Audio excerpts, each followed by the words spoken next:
I've worked remote mining shifts across 3 continents, 12-hour rotations in places where the nearest town is a 6-hour drive, and the silence is so complete you can hear your own heartbeat. I've never been a superstitious man, until a security guard named William told me what happened to his father in 1976. And until that same night, sitting alone in a mine camp cabin 600 kilometers from the nearest city, I looked at my own shadow on the wall and felt something I cannot explain. "The land has a hunger," he said. "It's been hungry for 1,000 years." The Kimberley region of Western Australia is one of the most isolated places on Earth. Red sandstone gorges, spinifex grasslands that stretch to every horizon, heat so intense at midday that the air itself seems to bend. The mine I was working sat at the edge of what locals call the Outback, which isn't a place so much as a feeling. A feeling that civilization is a thin, recent thing, and beneath it, something much older is still awake. The Aboriginal people, the Bunjalaka, the Nyakina, the Wankajunga have lived in the Kimberley for 60,000 years. 60,000! For context, the Egyptian pyramids are 4,000 years old. These people have been reading this land longer than most of human recorded history, which means when they say certain places are cursed, I've learned to listen. William was the senior Indigenous security guard at the mine, mid-60s, quiet, with a way of watching things that made you feel like he was reading information you couldn't see. We'd talked plenty about the work, the heat, the strange way time moves differently out here. But one evening, just before my shift ended, he sat down across from me and said something that changed the tone entirely. "There's something bad in this country. Not bad like crime, bad like something that was here before us, and it's still here, and it's still hungry." He told me about his father, a man named Kanya, March 1976. Kanya was 26 years old, and he'd gone into the bush with 3 other hunters from his clan Nangari, Jajal, and Makanu, experienced men who'd walked that country their whole lives. They had unknowingly crossed into what the elders call a dreaming track, an invisible boundary that Aboriginal tradition maps across the landscape like a spiritual grid, some regions sacred, some profoundly dangerous. They had entered one of the dangerous ones. It was noon. The sun was directly overhead, and then, without any warning, everything went quiet. Not quiet like the wind dying down, quiet like something had hit a mute button on the entire world. No birds, no insects, no movement in the grass.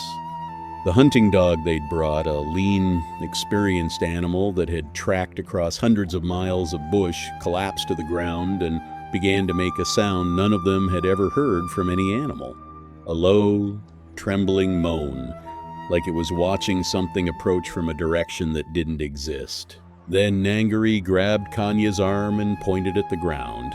4 men standing in the midday sun, 4 shadows stretching across the red dirt, and between them a 5th shadow with no body to cast it.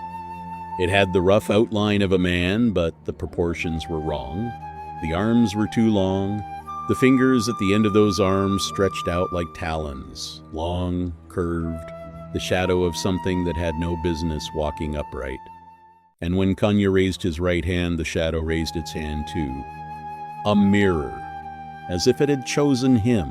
In the oral tradition of the Kimberley elders, this entity has a name, the Bangaluku. It doesn't want your blood. It doesn't want your body. It wants your shadow. Because in Aboriginal belief, a person's shadow is not just a trick of light. It is a tangible piece of the soul, an external expression of your spirit, attached to you, vulnerable. To lose your shadow is to lose the boundary between yourself and whatever is on the other side. When the Bangaluku claims a shadow, the body keeps breathing, the heart keeps beating, but the person inside begins to rot. Not physically, spiritually.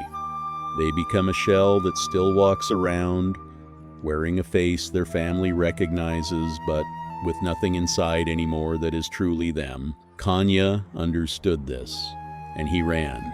The four men broke in different directions. Kanya ran north, but 50 meters into the sprint, he heard something behind him that made him stop and turn. Makanu and Jajal had gone completely still. Not tired, not frozen in fear. Still the way a marionette goes still when the puppeteer drops the strings. Their eyes had rolled back completely white, no iris, no pupil. Their mouths hung open. And then Makanu reached down and picked up his own hunting spear and drove it upward through his own jaw. I'm not going to describe what happened after that. William described it to me in full, and I've chosen not to repeat it. What I will say is that 2 men died there, in that red dirt, in ways that no living thing would choose for itself. Kanya ran until his legs stopped working, fell to his knees, and did the only thing left to him. His father, an elder, a lawman, had taught him a chant for moments when the old world pushed through the surface of the new one. A specific sequence of sounds, produced in the back of the throat, vibrating at a frequency that, in Aboriginal ceremony, is said to mark the boundary between the human and the sacred. He knelt in the dirt, pressed his palms into the red earth, and began to sing. William said the shadows stopped 1 inch from his father's feet. He sang until he could see the lights of the camp. He sang until other hands found him. He sang until he was safe. He returned with his body intact. But William said his father was never the same man after that day. He lived for another 30 years, but something essential, some brightness, had gone out of him. He smiled less. He slept more. He sometimes sat and stared at nothing for hours, and if you asked him what he was looking at, he would say, quietly, nothing, just checking. William left my cabin close to midnight. I opened my laptop to write this down before I forgot a single detail. The camp was completely silent, that deep, pressurized silence that the Outback specializes in. My desk lamp threw my shadow against the wall behind me, big, distorted slightly by the angle of the light. I don't know how long I stared at it before I started typing. I do know that at some point, and I'm not saying this for effect, I'm saying this because it happened, the shadow on the wall seemed to shift slightly, not with me on its own, for maybe 1 second, maybe less. I told myself it was the lamp flickering, old wiring, camp generators. I kept typing. I didn't look back at the wall again that night. If you ever find yourself in the red center of Australia, and if you ever notice in the hard noon light a shadow falling between yours and someone else's that doesn't belong to anything you can see, don't look at it directly, don't raise your hand, don't give it a mirror, just walk away, slowly. And don't stop walking until the shadow is only yours again.